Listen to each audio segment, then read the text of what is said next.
Hello दोस्तों, विनय study में आपका स्वागत है। मैं तोसन साहू विनय स्टडी से। विकास की अवधारणा और इसका अधिगम से संबंध आज की टॉपिक है जो हम सीजी टेट में कवर करने वाले हैं। चलिए आगे बढ़ते हैं।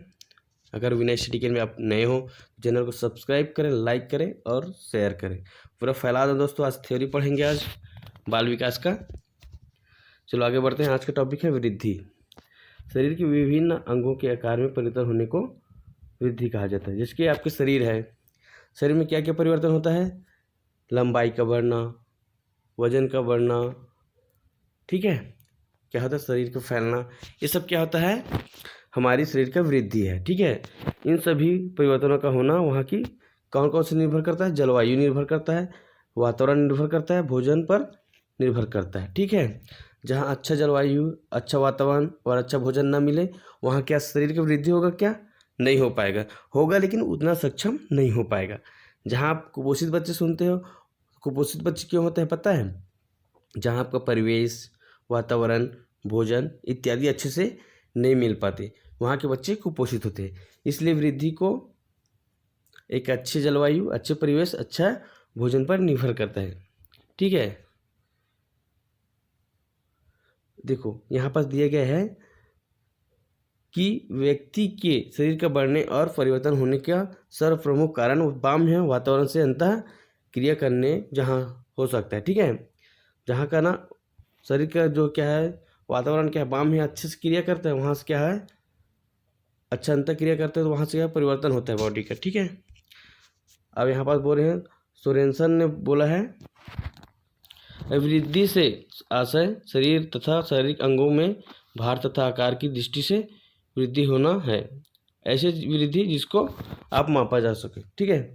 जिसकी आपका शरीर है, उसके आकार अंगों में वृद्धि होता है, उसको हम माप सकते हैं। हम कितने वजन हैं, कितने लंबाई है हमारे शरीर का, वो क्या है? वृद्धि है सोरेनसन के अनुसार, ठीक है।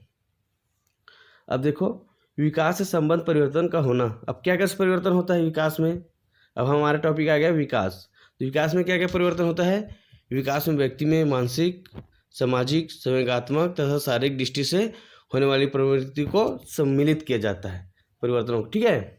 तो क्या क्या सम्मिलित किया जाता है विकास में? मानसिक, सामाजिक, संवेगात्मक और शारीरिक दृष्टि से, ठीक है। मानसिक में क्या आता है और शारीरिक में क्या आता है और सामाजिक में क्या आता है, ये सब आगे आकर हम लोग डिटेल से पढ़ेंगे, है ना। तो अपने कॉपी और नोट निकाल लो और अच्छे से नोट कर लो कि कौन कौन सा टॉपिक पढ़ रहे हैं, ठीक है। तथा व्यवहारिक परिवर्तनों के जिसे लिए कार्य कुशलता, कार्य क्षमता, व्यक्तिगत स्वभाव में परिवर्तन का या सुधार का होना सम्मिलित है ना। जिस कार्य कुशलता, बच्चे निरंतर विकास कर रहेगा तो उस कार्य कुशलता में क्या होगा? कुशलता में परिवर्तन होगा, एक अच्छा कार्य करने लग जाएगा, ठीक है। कार्य क्षमता, उसकी कार्य क्षमता में वृद्धि होगा, है ना। पहले बच्चे कम कार्य करेगा, कुछ भी कार्य करेगा, होमवर्क ही दे दो आप या फिर और कुछ स्टडी कराओगे अच्छे से, तो कम करते करते अच्छा करने लग जाता है। उसके स्वभाव में परिवर्तन, जिसकी उसका स्वभाव रहेगा, तो एक वातावरण अच्छे मिलने से उसके स्वभाव में विकास होता है ना। वो विकास इस नेगेटिव भी हो सकता है, पॉजिटिव भी हो सकता है, ठीक है। तो हम अधिकतर देखेंगे कि पॉजिटिव हो हमारा विकास, ठीक है, सुधार का होना, ठीक है। विकास के संबंध में प्रमुख शिक्षाशास्त्रियों का कथन। आप इस बात को हमेशा नोट कर लेना कि शिक्षा शास्त्रियों का 2 से 3 कथन आएगा ही आएगा सीजी टेट में, ठीक है। तो आप अच्छे से ध्यान से पढ़ें कि कौन क्या बोलता है, ठीक है। हार्लर के अनुसार, दोस्तों हार्लर क्या बोलता है? हार्लर कहते हैं विकास का अर्थ बढ़ने से नहीं है। क्या है? बढ़ने से नहीं है। इसका तात्पर्य बल्कि परिपक्वता की और परिवर्तनों का विकासात्मक क्रम होता है। परिपक्वता और विकासात्मक का, परिपक्वता होता है और विकासात्मक का क्या होता है? परिवर्तन होता है ना। विकास के होने से बालक या व्यक्ति में विशिष्ट योग्यताएं और विशिष्ट विशेषताएं देखने को मिलती है। जब इंसान का वो होगा, विकास होगा, तो एक अलग से योग्यता दिखेगा उसमें, है ना। पहले बच्चे का क्या योग्यता दबते रहते, लेकिन जैसे दबे रहता है, जैसे कि उसका विकास होते जाता है, तो एक अलग उभर के सामने आता है। क्या आप पहले से कोई बच्चे अच्छे से खेल रहा है तो अच्छे से खेलता रहेगा क्या? नहीं, अच्छे से नहीं खेलेगा। पहले स्टार्टिंग में गिरेगा, संभलेगा, संभलते संभलते एक अच्छा विशेषता आता है, अच्छा योग्यता आता है उससे, ठीक है। जो परिपक्वता से लक्ष्य को प्राप्त करते हैं, जो परिपक्वता से क्या करते हैं, अपने लक्ष्य को एक अच्छे ढंग से प्राप्त करते हैं ना। चलो आगे बढ़ते हैं। अब स्किनर क्या बोलते हैं, ये बहुत पूछा जाता है स्किनर का। अब इसको नोट कर लिएगा अपने कॉपी में। स्किनर का कहना है विकास जीवन और उसके वातावरण की अंतःक्रिया का प्रतिफल है, ठीक है। विकास के जीवन और उसके वातावरण का अंतःक्रिया बोल रहे हैं, जैसे कि बच्चे का विकास होता है उसके जीवन का, है ना। जीवन जो है बच्चे जीता है उसमें जिसकी आसपास के वातावरण होता है उसके बीच सामंजस्य भी स्थापित करता है, उसका है अंतःक्रिया करता है, वही उसका प्रतिफल है, ठीक है।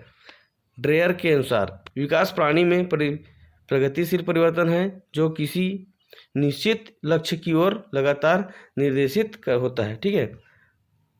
ड्रेयर के अनुसार क्या बोल रहे हैं, विकास प्राणी से प्रगतिशील परिवर्तन है बोल रहे हैं, ठीक है। ये सब चीज़ याद रख लेना। स्किनर बोले हैं वातावरण से अंतःक्रिया, जीवन और वातावरण से अंतःक्रिया, और ड्रेयर के अनुसार क्या बोले हैं, निश्चित लक्ष्य की ओर बढ़ता है, लगातार बढ़ता है, ठीक है। अब मुनरो क्या बोल रहे हैं, विकास परिवर्तन श्रृंखला की वह अवस्था है जिसमें बालक भ्रूणावस्था से प्रौढ़ावस्था तक गुजरता है। पूरा लाइफ, इसमें पूरा लाइफ आ जाए, भ्रूण से प्रौढ़ावस्था, ठीक है। यह क्या है, विकास की परिवर्तन है ना। अब मुनरो के अनुसार, डबल आ गया है। गेसेल के अनुसार, गेसेल कहते हैं विकास को देखा, जांचा, मापा जा सकता है, ठीक है। विकास क्या है, देखा जा सकता है, मापा जा सकता है, 3 इसकी दिशाओं के अंतर्गत है, ठीक है। यह संभव है जो है शारीरिक विश्लेषण, शारीरिक ज्ञान तथा व्यवहारात्मक, इन्हें मापा जा सकता है ना। क्या क्या को मापा जा सकता है, शारीरिक विश्लेषण को, शारीरिक ज्ञान को, व्यवहारात्मक को, ठीक है। इन सभी में व्यवहारिक संकेत ही सबसे अधिक विकासात्मक स्तर और विकासात्मक शक्तियों को प्रकट करता है। क्या क्या प्रकट करता है, विकासात्मक स्तर कि आप किस स्तर के विकास कर रहे हैं ना, और आपके विकास की शक्ति कैसी है। क्या होता है, विकास तो कर रहा है कई बच्चे लेकिन उतना विकास नहीं कर पाता, तो इसको मापन की क्रिया को कहते हैं, प्रकट करता जो है ना। चलो आगे बढ़ते हैं। मानव विकास की अवस्थाएं। अब विभिन्न अर्थशास्त्री मतलब शिक्षा शास्त्रियों ने, विभिन्न शिक्षा शास्त्रियों ने अलग अलग व्यवस्थाएं बताए हैं, लेकिन मुख्य रूप से कितने अवस्थाएं हमारे 7 कालों के नाम से जाने जाते हैं। जैसे कि गर्भावस्था कब से कब रहता है, गर्भाधान से जन्म तक जो होता है 9 माह तक, लगभग 9 माह का, ठीक है। शैशवावस्था होता है जन्म से 5 वर्ष तक। बाल्यावस्था है होता है 5 से 12 वर्ष तक। किशोरावस्था होता है 12 से 18 वर्ष तक। युवावस्था होता है 18 से 25 वर्ष तक। उसी प्रकार प्रौढ़ावस्था होता है 25 वर्ष से 55 वर्ष तक। वृद्धावस्था होता है 55 वर्ष के मृत्यु तक, ठीक है। चलो आगे बढ़ते हैं। मानव विकास की अवस्थाएं। तो मानव विकास की अवस्थाएं कैसे हैं, चलिए देखते हैं थोड़ा। यद्यपि शारीरिक विकास एक सीमा के बाद रुक जाती है। क्या होता है, शारीरिक विकास क्या है, एक सीमा के बाद रुक जाती है, पर मनोशारीरिक क्रियाओं में विकास क्या होता है, निरंतरता बढ़ती रहती है। जैसे कि चारित्रिक विकास। अब चरित्र क्या है, एक समय बाद रुक जाता है क्या, नहीं रुकता, और अपने चरित्र को सुधारने की कोशिश करता है ना, तो विकास होते रहता है। मानसिक विकास, क्या बच्चे एक बार जानकारी प्राप्त करने के बाद उसका विकास रुक जाता है, नहीं रुकता, और उसका मानसिक विकास क्या है, बढ़ते जाता है। भाषाई विकास, जैसे कि आज हम भाषा का बहुत कम ज्ञान है छोटे से बच्चे को, उसका जैसे जैसे अपने उम्र के साथ बढ़ते जाता है, विकास होते जाता है, उसका क्या है, भाषा क्या है, भाषा का ज्ञान होता जाता है। संज्ञातों का विकास, जो कि संज्ञातों के विकास में आ जाएगा, घृणा, प्यार करना, किसी के बारे में सोचना, ये सब चीज़ क्या है, संज्ञातों का विकास हो जाता है कि कौन से किसको किस स्टेज में रखना है, सब चीज़ ठीक है। उसके बाद आ जाएगा सामाजिक विकास। क्या एक बच्चे माँ बाप में सीमित के रह जाते क्या, नहीं, बच्चे सबसे पहले सामाजिक तो अपने माँ बाप से, अपने भाई बहन से, इस तरह समाज से, समाज के मोहल्ले से बाद ऐसे फैलते जाता है ना। तो सामाजिक विकास क्या, वृद्धि होता रहता है, विकास होते रहता है, ये क्या जीवन पर्यंत चलते रहते हैं ना। इन सभी गतिविधियों का विकास विभिन्न आयु स्तरों में भिन्न भिन्न प्रकार से होता है, ठीक है। तो सब समझ में आ रहा है, तो अच्छे से नोट्स बना लीजिएगा और अपने नोट्स में उतारते जाइएगा, ठीक है। चलो आगे बढ़ते हैं। अब हम लोग पढ़ेंगे क्रमवार शारीरिक विकास एवं अधिगम। शारीरिक विकास कैसे होता है, उसका अधिगम कैसे है, उसको सीखते कैसे है, ठीक है। शारीरिक विकास से संबंध बालक के आंतरिक और बाह्य आयामों का विकास है, ठीक है, क्या है, बाह्य अवयवों का विकास होता है ना। जैसे कि बाह्य विकास में ऊंचाई का बढ़ना, वजन में होना, वृद्धि होना, जो पिछले पॉइंट में बता दिया गया है, ठीक है। तो इस पॉइंट में भी नोट कीजिएगा। और आंतरिक विकास में शरीर के भीतर जो विकास होता है उसे सम्मिलित किया जाता है, उसे देखा नहीं जा सकता। क्या आंतरिक विकास होगा उसको देख सकते हैं क्या हम लोग? नहीं देख सकते। जो बाहरी विकास होता है उसे हम देख सकते हैं और वजन में तौल सकते हैं, नाप सकते हैं, ठीक है। लेकिन आंतरिक विकास को हम नहीं देख सकते। अब यहाँ पास बोला गया है मानसिक विकास एवं अधिगम। संज्ञानात्मक या मानसिक विकास से तात्पर्य है। अब क्या क्या तात्पर्य होगा मानसिक विकास से? बच्चे कल्पना करते हैं, ठीक है। कल्पना करने के बाद क्या है, निरीक्षण करेंगे। कल्पना करेंगे कि पेड़ में फल है तो क्या फल है, आम का फल है। फिर स्मरण करेंगे, वहाँ चढ़ेंगे कैसे। फिर विचार करेंगे, चढ़ गए तो तोड़ेंगे कैसे। फिर निर्णय लेंगे अब तोड़ना चाहिए, तो समस्या का उसका हल करेंगे, फिर कैसे तोड़ेंगे, कैसे करेंगे, फिर इत्यादि विभिन्न योग्यताओं का क्या होगा, समय का विकास होगा। संज्ञानात्मक क्या है, विकास होगा। इस प्रकार मानसिक का विकास होता है, बच्चे सीखते जाते हैं इस तरह, ठीक है। उसके बाद बालक की उन सभी मानसिक योग्यताओं एवं क्षमताओं में वृद्धि और विकास ही सम्मिलित है। क्या है, बालक में विभिन्न योग्यताएं, मानसिक योग्यताएं एवं क्षमताओं क्या है, विकसित होता है ना। जिस कारण से वह अपने आसपास के बदले वातावरण से संयोजन कर पाता है। क्या है, जब तक मनुष्य का, बच्चे का मानसिक योग्यता का क्या विकास नहीं होगा तो आसपास के वातावरण से क्या है, वृद्धि, आसपास के वातावरण से क्या है, सामंजस्य स्थापित नहीं कर पाएगा, ठीक है। अपने दैनिक जीवन की समस्याओं को सुलझाने में अपने मानसिक शक्तियों का पूर्ण उपयोग आसानी से कर पाता है। जब बच्चे का विकास होगा, अब बच्चे क्या है, नए नए वातावरण से क्या है, होते जाता है ना, स्टेप बाय स्टेप क्या है, बढ़ते जाएगा। तो उसका विकास कैसे करेगा बच्चे? उसके मानसिक योग्यताओं का वृद्धि होता है, क्षमताओं का वृद्धि होता है। इसके माध्यम से बच्चे क्या है, सामंजस्य स्थापित करते हैं अपने दैनिक जीवन में, ठीक है। संवेगी विकास एवं अधिगम। संवेगी विकास जो मैंने बताया था, इसका अर्थ देखते हैं। ऐसे अवस्था जो बालक के व्यवहार को प्रभावित करता है। क्या करता है, बालक के व्यवहार में अब क्या क्या आएगा? छोटे बच्चे को देखो, क्रोध रहता है उसमें, वो बच्चे जान जाता है कि घृणा आ जाता है, उसमें डर आ जाता है, भय आ जाता है, उसमें प्यार आता है और आश्चर्यचकित भी हो जाता है, ठीक है। तो इस अवस्था में ऐसा चीज होता है, घृणा होता है, क्रोध होता है, भय होता है, स्नेह होता है, आश्चर्यचकित होता है। मनोगत्यात्मक विकास एवं अधिगम, ठीक है। मनोगत्यात्मक विकास एवं अधिगम क्या होता है, देखो। मनोगत्यात्मक विकास से अर्थ ऐसे कार्य जिसमें व्यक्ति की क्रियात्मक क्षमताओं का, योग्यताओं का विकास होता है, ठीक है। क्रियात्मक क्षमता जैसे कि चलना, बैठना, उठना, रेंगना, दौड़ना, ठीक। ये सब चीज़ मांसपेशियों में तंत्रिकाओं का गतिविधियों का समायोजन होता है, आवश्यक रहता है। इसमें समायोजन क्या करना क्या है, आवश्यक होता है। जैसे कि बच्चे स्टार्टिंग में चलेगा तो गिरेगा, फिर चलेगा, फिर गिरेगा, फिर ऐसे संभलते संभलते क्या है, उसका विकास होता है, ठीक है। उसे गिरने चलने से वो क्या है, बच्चे संभलता जाता है और एक दिन अच्छे से चलना शुरू कर देता है, ठीक है। तो ये क्या होता है, मनोगत्यात्मक विकास, है ना, जिसमें क्या होता है, चलना बैठना। ये बात याद रखना कि इसमें क्वेश्चन बन सकता है कि मनोगत्यात्मक विकास किसे कहते हैं, तो आप बोल सकते हो कि चलना और बैठना, और क्या है, ये सब चीज़ आता है, ठीक है। अधिगम से अर्थ, देखो, अधिगम से अर्थ सीखना, बालक के विकास की विभिन्न अवस्थाएं एवं उनकी अधिगम के संबंध। नेक्स्ट पॉइंट है, चलो आगे बढ़ते हैं, इसका पॉइंट देखते हैं क्या क्या है। शैशवावस्था या इसके दौरान अधिगम। अब शैशवावस्था किसे कहते हैं, देखो। शैशवावस्था होता है जन्म से 6 वर्ष तक की अवस्था को शैशवावस्था कहा जाता है। कितने वर्ष की? जन्म से 6 वर्ष की। इसमें जन्म से 3 वर्ष तक बच्चों का शारीरिक एवं मानसिक विकास तेजी से होता है। क्या होता है, 3 वर्ष तक बच्चों की शारीरिक एवं मानसिक विकास बहुत तेजी से होता है ना। समाजीकरण भी बच्चों का इसी काल से प्रारंभ हो जाता है तथा अनुकरण करना, दोहराना जैसी प्रवृत्तियां विकसित होती है। जैसे कि आपको देखा जाएगा, आपको यहीं से क्वेश्चन पूछ दिया जाएगा कि बच्चे समाजीकरण में कब आते हैं, बच्चे क्या है, समाजीकरण में कब आते हैं। तो आप लोग हमेशा समाजीकरण देखोगे तो याद आ जाए कि बाल्यावस्था में आते हैं।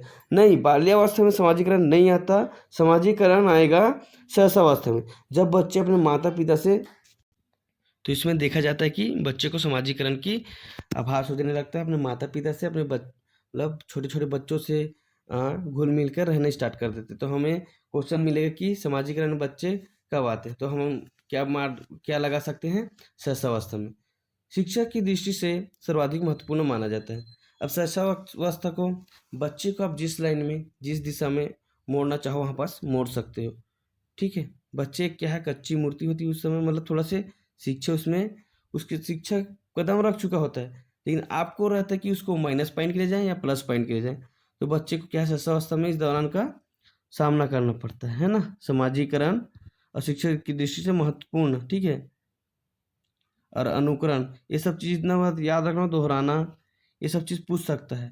आप अपने कॉपी में नोट करते जाइए। समाजीकरण, अनुकरण मतलब दोहराना जैसे प्रवृत्तियाँ सर्वाधिक महत्वपूर्ण है शिक्षा के लिए, ठीक है। बाल्यावस्था इसके दौरान अधिगम। अब बाल्यावस्था में उसके दौरान शिक्षा कैसा होता है, देखिए आप। बाल्यावस्था होता है 6 वर्ष से 12 वर्ष तक, ठीक है। बाल्यावस्था के प्रथम चरण होता है 6 से 9 वर्ष। बालकों की लंबाई एवं भार दोनों बढ़ते हैं। 6 से 9 वर्ष क्या होता है, उसका लंबाई और भार क्या है, बढ़ता है, ठीक है। आप जिसकी देखे होगे कि बालक है, उसके अचानक क्या है, वजन में और हाइट में, लंबाई में परिवर्तन होता रहता है। किस वर्ष में होता है, बाल्यावस्था में, 6 से 9 वर्ष के बीच में। इस काल में बच्चों में चिंतन एवं तर्क शक्तियों का विकास होता है। इस काल में क्या है, चिंतन करने लग जाते हैं बच्चे, है ना। अब क्या है, चिंतन कैसे करेगा कि कोई फल रहेगा ना, तो फल रहेगा तो उस फल को सिर्फ खुद खाने की सोचेगा, ना कि उसको बांटेगा। और चिंतन करके बांटूंगा तो यह मेरा आधा हो जाएगा या मैं इससे कम ले लूँगा। ये क्या है, चिंतन करने लग जाता है कुछ भी चीज़ के लिए। उसमें सेल्फ खुद के लिए सोचने की क्षमता बढ़ने लगती है बच्चे को, ठीक है। बाल्यावस्था में तर्क शक्ति लगाता है कि इस जैसे कुछ भी चीज़ है तो गर्म चीज़ को एक बार छुएगा, उसके बाद छूने के बाद पता चल जाएगा उसको ये गर्म है, ठीक है। छूने के बाद पता चल जाएगा कि गर्म है, तो तर्क लगाएगा कि इस गर्म चीज़ को ऐसे किस में छूँ या किस में पकड़ूँ जिसको मुझे मुझसे जले ना मेरे को नुकसान ना हो। क्या है, तर्क शक्ति उस टाइम बढ़ जाती है ना। इस काल के बाद से बच्चे पढ़ने में रुचि लेने लग जाते हैं। क्या होते हैं, 25 साल के बाद अपने पढ़ने की रुचि में लेते हैं, ठीक है। सहसावस्था में बच्चे जहाँ बहुत तीव्र गति से सीखते हैं, वहीं बाल्यावस्था में सीखने की गति क्या है, मंद हो जाती है। अब देखो यहाँ पास एक और मस्त पॉइंट है कि आपको क्वेश्चन दिया जाएगा कि कौन से काल में या कौन से काल में बच्चे अधिक गति से सीखते हैं, तो यहाँ पर जाएगा सहसावस्था, ठीक है। किस अवस्था में, सहसावस्था में, जबकि उससे क्या सीखने की क्या गति क्या है, मंद हो जाती है। और एक बात और है, बाल्यावस्था में ना ग्रुप वार हो जाता है, गैंग बनाना स्टार्ट कर देते हैं बच्चे। क्या करते हैं, बाल्यावस्था में गैंग बनाना स्टार्ट कर देते हैं, अपना टीम बनाना स्टार्ट कर देते हैं। तो गैंग अवस्था कौन सी है बोलेगा, तो ये क्या होएगा, बाल्यावस्था, न कि किशोरावस्था। अधिकतर लोग क्या किशोरावस्था डाल देते हैं, लेकिन किशोरावस्था नहीं आएगा, इसमें क्या आएगा, बाल्यावस्था आएगा, है ना। दोस्तों मैं जल्दी जल्दी इसलिए पढ़ा रहा हूँ क्योंकि आपको लंबा टॉपिक ना लगे, और ज़्यादा खींच नहीं रहा हूँ, आपको शॉर्ट एंड स्वीट में समझा रहा हूँ अच्छे से। आप अच्छे से ध्यान देकर सुने, ठीक है। तो यहाँ पास आ जाए गैंग वार या फिर गैंग बनाना कब स्टार्ट कर देते हैं, तो कब स्टार्ट करते हैं, बाल्यावस्था में, है ना। मनोवैज्ञानिकों की दृष्टि से इस अवस्था में बच्चों की शिक्षा के लिए विभिन्न विधियों का प्रयोग किए जाते हैं। चलो आगे पढ़ते हैं कि विभिन्न विधियाँ क्या क्या है ना। देखो, किशोरावस्था एवं इसके अधिगम, इसके दौरान अधिगम। किशोरावस्था कौन कौन से वर्ष होता है, 12 से 18 वर्ष के बीच, ठीक है। यह वह समय होता है जिसमें व्यक्ति बाल्यावस्था से परिपक्व होकर उन्मुक्त होते हैं, ठीक है। जैसे कि बाल्यावस्था कंप्लीट हो जाता है, अब जिम्मेदारी या फिर बहुत सारी इसमें बाधाएं उत्पन्न होती जीने में। तो इस देखते हैं कि आज आगे क्या होता है। इस अवस्था में किशोर की लंबाई एवं भार दोनों में वृद्धि होती है, साथ ही मांसपेशियों में भी वृद्धि होती है। किशोर अवस्था में क्या होता है, लंबाई और उसके भार में क्या बहुत ज़्यादा वृद्धि होती है ना, मांसपेशियों की। 12 से 14 वर्ष की आयु के बीच लड़कों की अपेक्षा लड़कियों की लंबाई एवं मांसपेशियों में तेजी से वृद्धि होती है, एवं 14 से 18 वर्ष की आयु के बीच लड़कियों की अपेक्षा लड़कों की लंबाई एवं मांसपेशियों में तेजी से बढ़ती है। 12 से 14 वर्ष क्या है, बीच क्या है, लड़कियों की लंबाई और उसकी गहराई के बढ़ती जाती है। लड़कियों की लंबाई, उसकी वजन, उसके मांसपेशियों में क्या है, वृद्धि होती है ना। लेकिन 14 से 18 वर्ष के बीच कितना, 14 से 18 वर्ष के बीच क्या होता है, लड़कियों की अपेक्षा लड़कों की लंबाई और तेजी बढ़ती जाती है ना। चलो आगे बढ़ते हैं। इस काल में प्रजनन अंग विकसित होने लगते हैं एवं उनकी काम की मूल प्रवृत्ति जागृत होती है। अब इस काल में क्या है, प्रजनन अंग की वृद्धि होती है और ना इस काल में क्या है, विकसित होती है और उनकी काम की मूल प्रवृत्ति जागृत होती है, मतलब अटैचमेंट होते हैं, है ना। इस अवस्था में किशोर किशोरियों की बुद्धि का पूर्ण विकास हो जाता है, उनके ध्यान केंद्रित करने की क्षमता बढ़ जाती है, स्मरण शक्ति बढ़ जाती है एवं उनमें स्थायित्व आने लगती है। बुद्धि में पूर्ण विकास हो जाता है, किशोर और किशोरी की बुद्धि में पूर्ण विकास हो जाता है, उनके ध्यान केंद्रित हो जाते हैं, क्षमताएं बढ़ती है, स्मरण शक्ति बढ़ती है ना, उनमें स्थायित्व आ जाती है, उसमें क्या हो जाती है, स्थायित्व हो जाती है। और सबसे बड़ी बात, इस काल में प्रेम संबंध अपने विपरीत लिंग से अटैचमेंट बढ़ते जाता है ना, सामने वाले लिंग से विपरीत लिंग, जिसकी लड़की लड़कों से और लड़के लड़कियों से क्या अटैचमेंट हो जाते हैं एक दूसरे से। इसलिए इस काल में, किशोर काल में, जो बहुत ही बड़े समस्या का काल होता है, समस्या का काल किसे कहा जाता है, तो यह आएगा किशोरावस्था में, जहाँ विपरीत लिंग की ओर आकर्षण होता है ना। ये सब चीज़ क्या है, इस काल में जागृत होता है। बहुत चिड़चिड़ापन आना, घर से दूरी बनाना, ये सब चीज़ क्या है, किशोरावस्था काल में आता है। यौन समस्या इन अवस्था की सबसे बड़ी समस्या है। यौन समस्या ये क्या है, अधिकतर सभी बच्चे गलती कर लेते कि विपरीत लिंग से यौन संबंध बना लेते हैं, जो कि यह बहुत गलत बात है। और आप लोग भी अगर बच्चे हों तो ध्यान रखें कि ये सब चीज़ ना करें और अपना क्या है, थोड़ा स्वभाव अलग से रखें, ठीक है। चलो आगे बढ़ते हैं। धन्यवाद मेरे इस चैनल को देखने के लिए और मेरे चैनल में जुड़ने के लिए। तो आप नए हो तो हमारे विनय स्टडी कैन आपको नोट्स चाहिए तो आप इंस्टाग्राम में, तो इंस्टाग्राम को फॉलो कर सकते हो, फेसबुक को फॉलो कर सकते हो, ट्विटर फॉलो कर सकते हो। ये हमारे सर हैं, विनय सर, जिसको फाउंडर हैं इस ग्रुप का। तो चलिए, नमस्कार, धन्यवाद। आगे बढ़ते हैं अब, नेक्स्ट वीडियो अगले दिन आएगा। Thank you.